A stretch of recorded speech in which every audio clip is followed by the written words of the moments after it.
शान्ताकारं भुजगशयनं पद्मनाभं सुरेशं विश्वाधारं गगनसदृशं मेघवर्णं शुभांगं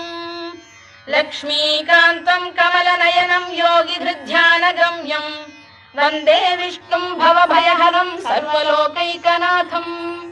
मेघश्यामं पीतकौशेयवासं श्रीवत्साङ्कं कौस्तुभोद्भासिताङ्गं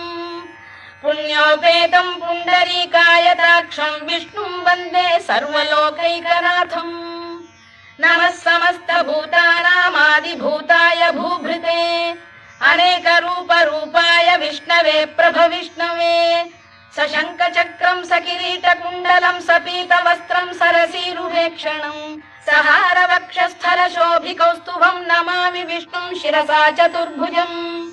छायायां पारिजातस्य हेमसिंहासनोपरि आसीत्